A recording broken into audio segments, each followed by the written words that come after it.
आज मैं आप लोगों से जो बातें बोलने वाला हूं ना वो भाई अभी तक मैंने अपने फैमिली में भी किसी को नहीं बताई और ना ही अपने दोस्तों के साथ में शेयर किया है। ये बातें सिर्फ मेरे और आप लोगों के बीच है। पर भाई मैं ये सब बातें आपको क्यों बता रहा हूँ, क्योंकि भाई आप सब ना मेरे भाई जैसे हो। और आपको बताने का ना भाई एक और रीजन है, वो है भाई कि जब मेरे साथ में प्रॉब्लम थी, जब मेरा हेयर लॉस हो रहा था तो ना मेरे भाई मुझे बताने वाला कोई नहीं था। तो मुझे ना इसके अलावा बहुत ज्यादा प्रॉब्लम फेस करनी पड़ी, क्योंकि भाई अगर मुझे उस टाइम पे इस चीज का सॉल्यूशन मिल जाता तो मुझे इतनी ज्यादा प्रॉब्लम नहीं होती और मेरा इतना हेयर लॉस नहीं होता। तो मैं यही चाहता हूं कि भाई जो प्रॉब्लम मैंने फेस करी है वो प्रॉब्लम आप सब फेस ना करें। भाई मैं आप सबकी ना अपने दिल से हेल्प करना चाहता हूं। तो मेरे भाई अगर आप लोग अपने हेयर लॉस का ना 100% सॉल्यूशन चाहते हैं तो आपको इस वीडियो को पूरा देखना होगा और जो बातें मैं आपसे बोल रहा हूं उन्हें आपको अच्छी तरह से समझना होगा।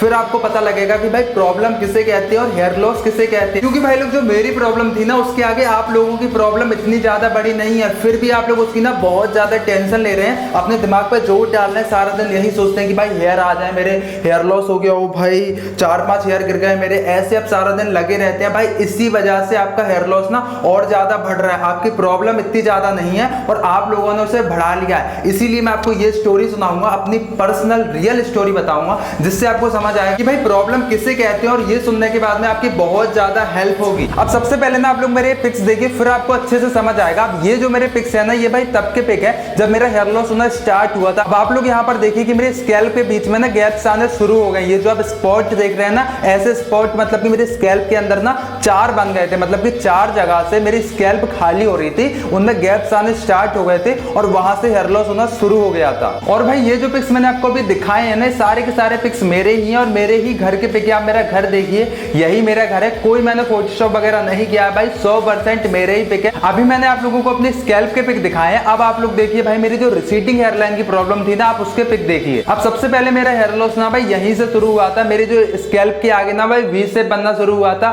जिसे हम लोग बोलते हैं भाई रिसीडिंग हेयरलाइन। सबसे पहले यही चीज हुई थी मेरे यहाँ पर, इस जगह पर वी शेप आ गया था। और भाई मेरी पूरी स्कैल्प अच्छी थी, मेरे बाल अच्छे खासे थे, बहुत घना बाल था, पर भाई आगे से बाल गायब हो गए थे। अब इस चीज का ना भाई एक ही मतलब होता है, वो होता है कि आपके जेनेटिक हेयर लॉस है, जो कि मेरे भी थे। ठीक है, तो आप इस चीज को चेक करो कि अगर आपका बाल ना भाई वी शेप बनना है, आपके रिसीडिंग हेयरलाइन से बाल जा रहे हैं, तो इसका मतलब है भाई कि आपके जेनेटिक हेयर लॉस है। आपके जो पापा हैं उनको भी ये प्रॉब्लम होगी, आपके बाबा हैं उन्हें भी ये प्रॉब्लम होगी, जो कि मेरे साथ भी है। भाई मेरे पापा के भी बाल नहीं थे, मेरे दादाजी के भी बाल नहीं थे, यही चीज आपके साथ में होगी। तो आप इस चीज को जरूर चेक करें कि अगर आपका रिसीडिंग हेयरलाइन से बाल जा रहा है तो इसका मतलब है कि भाई आपका जेनेटिक हेयर लॉस है। तो भाई लोग जब मेरा हेयर लॉस शुरू हुआ था ना, तब मेरी ये 14 या 15 साल थी। तो उस टाइम पे ना मैंने इतना ज्यादा माइंड नहीं किया था इस चीज को कि मेरा हेयर लॉस हो रहा है तो मैं इसके लिए कुछ करूं। मैंने ज्यादा दिमाग नहीं लगाया था, क्योंकि मुझे इतनी नॉलेज ही नहीं थी। मुझे लगा नॉर्मल सी चीज होगी, थोड़े दिन बाद ठीक हो जाएगा। तो यही मेरी सबसे बड़ी गलती थी। अगर मैं उस टाइम पे दिमाग लगा लेता तो भाई मेरे बहुत ज्यादा हेयर लॉस नहीं होता और प्रॉब्लम इतनी बड़ी नहीं बढ़ती। अब इसके बाद में ना भाई मैंने एक और गलती कर दी। वो क्या करी ना, पहले तो मैंने इस चीज को इग्नोर किया, अपने हेयर लॉस को इग्नोर किया।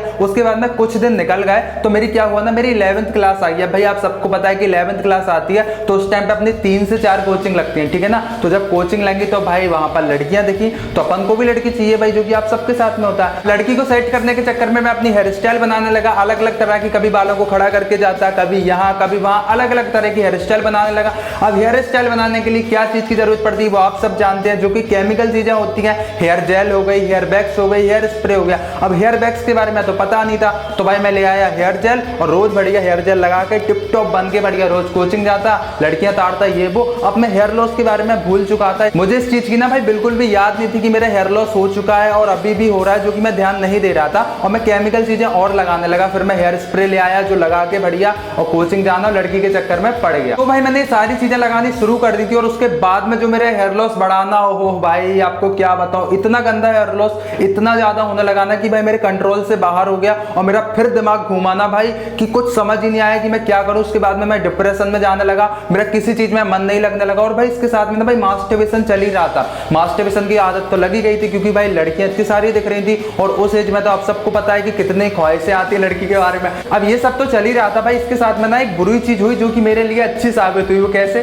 क्योंकि भाई मेरे जो ताऊजी थे ना वो एक्सपायर हो गए। वो बहुत दिनों से बीमार चल रहे थे। अब उनके एक्सपायर होने से क्या हुआ ना कि बाल कटाने पड़ते हैं, जो कि मुझे अपना हेड शेव अलग से नहीं कराना पड़ा। और उस वजह से मेरा हेड शेव हो गया, जो कि मेरे लिए बहुत अच्छा था। कि जो मेरे हेयर लॉस हो रहा था केमिकल की वजह से बहुत ज्यादा बढ़ गया था, वो होना कम हो गया और हेयर लॉस एकदम से कंट्रोल में आ गया। तो भाई लोग जब मेरी गंजी हो गई थी ना, उस टाइम पे मैंने अपना पूरा ध्यान अपने हेयर पे लगा लिया। फिर मैं इसके बारे में रिसर्च करनी शुरू शुरू करी, इस चीज के बारे में ना भाई आर्टिकल पढ़ने लगा बहुत सारे, मतलब कि दिन में 7 से 8 घंटे इसी चीज पे देता था कि मेरा हेयर लॉस कैसे रुके और मेरे बाल कैसे रीग्रो हो, इसी चीज में मैं लगा रहता था, जिससे कि मुझे सब कुछ समझ आने लगा। तो भाई अब मैं आपको बता देता हूँ कि मैंने सबसे पहले क्या चीज अपनी स्कैल्प के ऊपर लगानी शुरू करी, जिससे कि मुझे बहुत अच्छे रिजल्ट मिले। जो पहली चीज थी वो थी भाई ऑयलिंग। मैंने अपनी स्कैल्प के ऊपर अच्छी तरह से ऑयलिंग करी, क्योंकि भाई बाल तो थे ही नहीं, तो जो भी चीज मैं लगाऊंगा वो अच्छी तरह से मेरी स्कैल्प के अंदर तक जाएगी। अब ऑयल से मसाज करने के साथ साथ मैंने ऑनियन जूस भी स्टार्ट कर दिया था, ऑनियन जूस से भी मसाज करता था अपनी पूरी स्कैल्प के ऊपर। ये दोनों चीजें मैंने शुरू करी। फिर जब मेरे बाल आ गए 5 से 6 महीने के अंदर अपने बाल रीग्रो हो जाते हैं, तो जब मैंने अपने बालों को देखा ना भाई, बाल पहले से ज्यादा हेल्दी थे